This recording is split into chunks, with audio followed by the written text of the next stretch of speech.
Cucu Eyang mengalami gangguan psikologis yang disebut dengan spektrum autis. Roti jam 9 Eyang, roti jam 9 Eyang. Cuma ibu yang bisa membantu saya, Bu. Cuma ibu yang bisa menolong anak saya.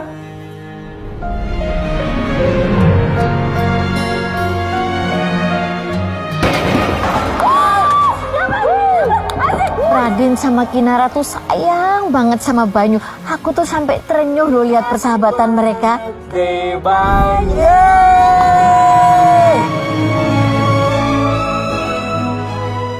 Kamu tuh memang hebat.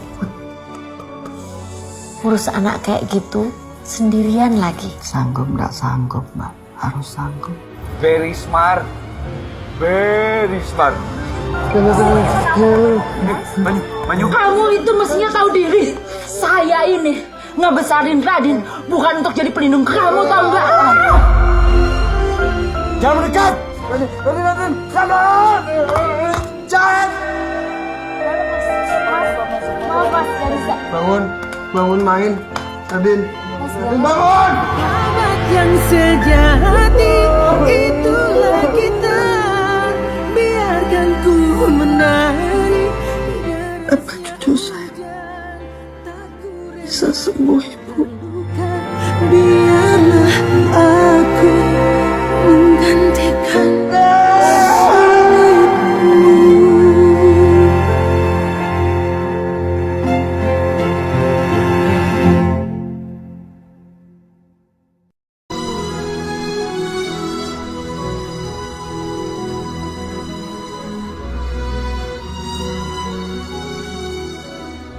Dari hasil observasi kami, ternyata Bayu memiliki kecerdasan di atas rata-rata.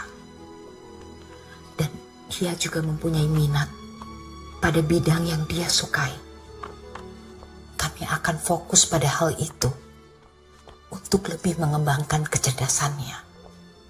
Asalkan Eyang bisa berkomitmen dan bisa mendukung untuk Banyu menjalankan terapinya dan pelatihannya secara rutin.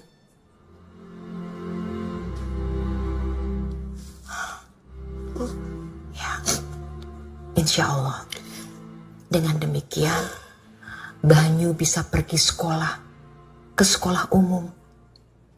Karena kami justru berharap Eyang mendorong Banyu untuk lebih banyak bersosialisasi. Insya Allah, Ibu.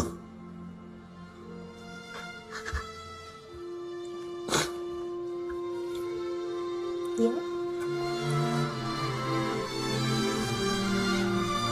Banyu, gambar apa sayang? Ini gambar apa ditanya sama ibu? Gambar apa? Oh, Gambar apa? bagus sekali Gambar gambarnya. Ada orang, ada ikan. Pinter ya cucu Eyang ya. Pinter banget Eyang ya Banyu ya. Iya kan? Ibu punya sesuatu buat Banyu. Banyu pasti suka. Sebentar ya. Apa ya Banyu ya? Gimana?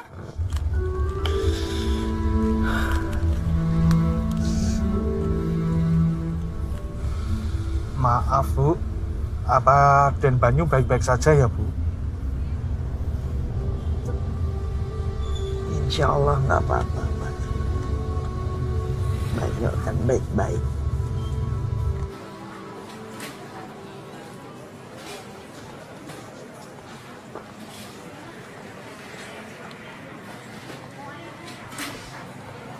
Ayah. Udah. Ayah. Mau beli buku lagi? Udah. Hah? Ayah. Udah. Eyang mau pergi beli telur di tempat langganan Eyang di sana. Banyu tunggu sini ya. Ya, tunggu Eyang di sini ya. Oke. Kamu masih melihat buku kak? Ya, kamu pilih aja buku. Nanti Eyang kembali lagi. Kamu jangan kemana-mana ya, Nak, ya. Ya. Udah. Ayah. Film ini mengisahkan seorang anak lelaki yang bernama Banyu seorang anak yang memiliki keterbelakangan mental yang disebut dengan spektrum autism. Kelainan ini memiliki ciri-ciri seperti sibuk dengan dunianya sendiri, tidak mendengarkan perkataan lawan bicaranya, dan cenderung memiliki kecerdasan rata-rata pada bidang yang ia sukai. Itu terjadi pada saat ia tumbuh menjadi seorang anak.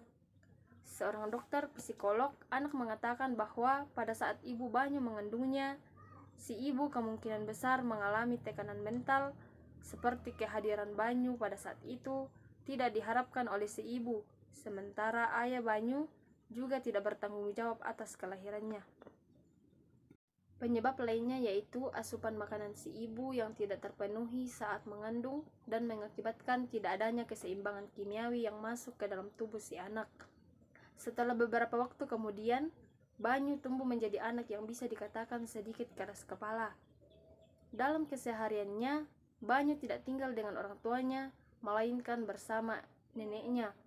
Tidak mudah untuk mengurus seorang cucu sendirian dengan kondisi yang seperti itu, tetapi dengan kasih sayang dan ketulusan hati yang diberikan, beliau bisa mengurusnya sampai ia memasuki usia sekolah. Banyu bersekolah di sekolah umum seperti anak-anak normal yang lainnya. Ia hanya sibuk dengan menggambar dan tidak menghiraukan apa yang dikatakan oleh gurunya, dan tidak memiliki teman di sekolah, karena ia lebih senang berkegiatan di rumah tanpa ada gangguan. Banyu selalu disiplin terhadap waktu-waktu yang telah menjadi kebiasaannya. Suatu ketika pada saat pulang sekolah, ia melihat betapa bahagianya anak-anak normal yang lainnya bermain bersama. Ia pun tertarik untuk bergabung dengan mereka. Ketika sedang bermain bola, secara kebetulan bola mengarah ke arahnya. Ia pun tidak mau mengembalikan bola tersebut yang menyebabkan terjadinya pertengkaran antara Banyu dan kawan-kawannya. Ia tidak melakukan perlawanan apapun, melainkan memukul-mukul kepalanya sendiri dan membuat kawan-kawannya kebingungan atas apa yang terjadi sebenarnya dengan dirinya. Tak lama kemudian, ada seorang anak yang melemparkan batu kecil kepada anak-anak yang bertengkar dengan Banyu. Anak itu melempar batu dengan ketapel yang membuat anak-anak tersebut lari meninggalkannya. Banyu pun meninggalkan anak yang menolongnya itu. Anak itu bernama Radin. Ia sepertinya tertarik kepada Banyu untuk dijadikan teman pada saat insiden itu terjadi. Ia mengantarkan Banyu sampai ke rumahnya sambil mengajarkan cara menggunakan ketapel pada saat ia kembali menghadapi pertengkaran lagi. Setibanya di rumah, sang nenek bahagia melihat cucu kesayangannya akhirnya mendapatkan teman yang baik. Lain cerita dengan orang tua Radin. Saat ia sampai di rumah orang tuanya, dibuat kecewa karena anak yang dilemparkan batu menuruti Radin ke rumahnya dan menyuruhnya untuk meminta maaf kepada anak yang dilempari batu tersebut. Ia pun tidak mau meminta maaf karena ia merasa tidak bersalah dengan perlakuan yang ia berikan kepada anak itu. Ibu Radin pun kecewa dengan pertemanannya dengan Banyu, sampai pada akhirnya si ibu tidak menyukai anaknya berteman dengan Banyu dan menyuruh untuk berhenti berteman dengan anak yang mengidap autisme tersebut. Beberapa hari kemudian, Banyu mendapatkan seorang teman lagi bernama Kinara. Pertemuan ini diawali ketika teman sekolah Kinara mengambil tasnya. Saat itu Banyu melihat kejadian itu yang membuatnya melemparkan batu dengan ketapel yang pernah diajarkan oleh sahabatnya yang bernama Radin. Kinara pun berterima kasih kepada Banyu yang telah menolongnya, sampai pada akhirnya Banyu memiliki 2 orang sahabat yang selalu mendampinginya saat ia telah beranjak dewasa. Banyu pada saat itu sibuk dengan perlombaan sains di perkuliahannya. Radin pun juga sibuk dengan olahraga basket yang digelutinya. Berbeda dengan Kinara yang tengah berjuang melawan penyakit kanker selaput otak. Kinara selalu memikirkan penyakit yang tengah diidapnya itu. Ternyata hubungan antara Radin dengan Kinara berlanjut ke jenjang yang lebih serius. Akan tetapi, si ibu kurang mengizinkan hubungan itu karena kondisi kesehatan Kinara. Radin mencoba membawa Kinara dan Banyu untuk berkunjung ke pasar malam untuk menghibur Kinara. Setelah berkeliling di pasar malam, mereka pun lapar dan singgah ke restoran terdekat. Setibanya di sana, ada beberapa laki-laki yang meledek Banyu Sontak Radin merasa kesal dan memukuli mereka hingga ia sendiri terluka. Di saat mereka telah pulang, Kinara menelpon Radin untuk menanyai keadaannya. Namun ibu Radin yang menjawabnya. Ibunya mengatakan untuk menjauhi Radin dan meminta untuk memutuskan pertemanan antara Banyu, Kinara, dan Radin. Selanjutnya ibu Radin pergi ke rumah Banyu menyuruh untuk menjauhi anaknya, tetapi Banyu tidak mau menuruti. Akhirnya terjadilah keributan hingga akhirnya si ibu terjatuh karena didorong oleh Banyu. Radin melihat kejadian tersebut yang membuat ia enggan lagi berteman dengan Banyu. Keesokan harinya, Radin mengikuti turnamen basket. Pertandingan yang berharga itu tidak dihadiri oleh Kinara dan juga Banyu. Beberapa menit kemudian, Banyu tampak menghadiri turnamen itu. Seketika ia dicegah masuk oleh pengawal karena sebelumnya ia membuat kerusuhan pada pertandingan Radin. Banyu melihat Radin yang tiba-tiba pingsan. Radin dibawa ke rumah sakit untuk pemeriksaan lebih lanjut. Dokter menjelaskan bahwa penyakit yang diderita Radin merupakan penyakit jantung yang diturunkan dari ayahnya dan ia pun butuh transplantasi jantung secepatnya agar bisa pulih. Mendengar hal tersebut, Banyu terdiam dan bersedih. Tak lama Banyu memutuskan untuk menjadi pendonor jantung untuk sahabatnya. Pada malam hari ketika semua sudah tertidur, ia pergi ke rumah sakit untuk mendonorkan jantungnya. Sebelum Banyu membuat sepucuk surat yang berisikan I want to give my heart for you untuk Radin, sahabatnya. Ia juga meminta izin kepada sang nenek untuk mendonorkan jantungnya kepada Radin pada saat si nenek sudah tertidur. Di dalam perjalanan terjadilah sebuah kecelakaan truk yang menimpa Banyu. Ia dilarikan ke rumah sakit. Di saat nenek tengah tertidur lelap, tiba-tiba seseorang menelponnya dan memberi kabar bahwa Banyu tengah dirawat di rumah sakit karena kecelakaan. Sontak nenek terkejut mendengar hal itu dan bergegas untuk melihat kondisi cucunya di rumah sakit. Banyu dalam kondisi kritis, namun sang dokter meminta izin kepada si nenek agar secepatnya mendonorkan jantungnya kepada Radin. Sang nenek menyetujuinya dan transplantasi pun dimulai. Nenek Banyu tak bisa menahan air matanya melihat cucu kesayangannya sudah tidak bernyawa dan hanya bisa pasrah dengan takdir yang dipilih Banyu untuk sahabatnya.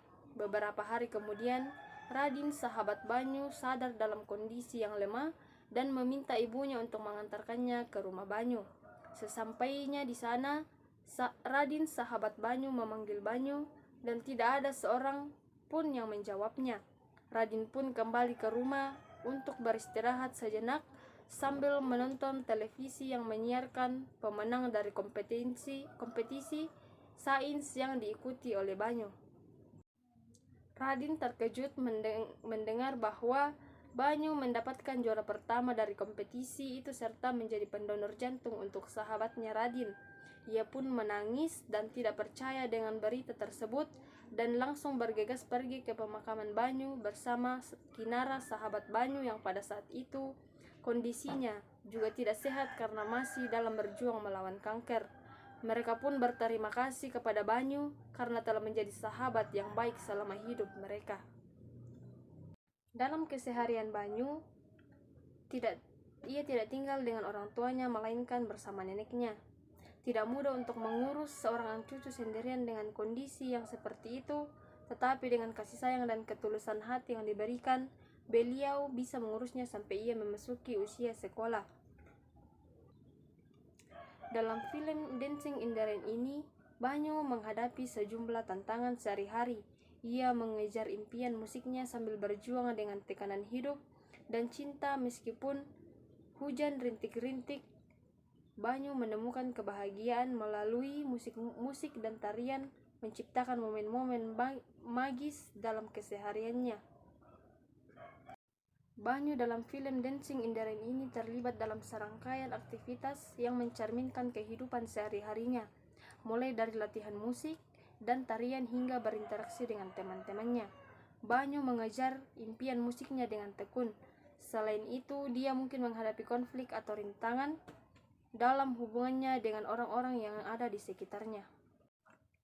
Cara beradaptasi dengan lingkungan sekitar yaitu menunjukkan kemampuan untuk beradaptasi dengan lingkungan sekitar melalui aksi-aksi kreatif dan positifnya, dan susah beradaptasi dengan orang-orang di sekitarnya. Cara berinteraksi dan berkomunikasi yaitu mereka menggunakan gerakan tubuh, ekspresi wajah, dan dialog untuk menyampaikan emosi dan kegembiraan mereka dalam momen. Dan cara Banyu berkomunikasi yaitu dengan orang-orang yang tertentu saja. Metode atau pendekatan guru yang digunakan dalam film Dancing in the Rain yaitu pendekatan yang inklusif. Dalam mengajar anak-anak dengan berbagai kebutuhan khusus, pendidikan ini melibatkan memperhatikan kebutuhan khusus anak, menghargai keunikan individu mereka, dan menyesuaikan metode pembelajaran sesuai dengan kebutuhan mereka. Selain itu, guru tersebut menggunakan alat bantu melalui visual dan multimedia untuk membantu menjelaskan konsep pembelajaran dan memberikan penjelasan yang lebih mudah dimengerti oleh anak berkebutuhan khusus. Alat peraga yang digunakan guru yaitu alat peraga yang tepat untuk mengajar anak berkebutuhan khusus dalam film Dancing in the Rain berupa musik atau video klip tari dari film tersebut, atau menggunakan bantuan model tari yang membantu anak berkebutuhan khusus untuk mengikuti gerakan tari yang sesuai. Konflik yang terjadi dalam film Dancing in the Rain yaitu membuat artinya semakin menarik dan mempertajam pesan yang ingin disampaikan tentang perubahan dan adaptasi dalam kehidupan. Sebuah solusi yang bisa diambil dari film Dancing in the Rain yaitu bahwa ketika kita mengalami kegagalan dan kesulitan dalam hidup, ada hal yang bisa kita lakukan yaitu untuk terus berusaha dan berkarya, terus mengembangkan kemampuan dari kreativitas kita. Kita tidak boleh menyerah dan terpuruk dalam kesedihan dan keputusan.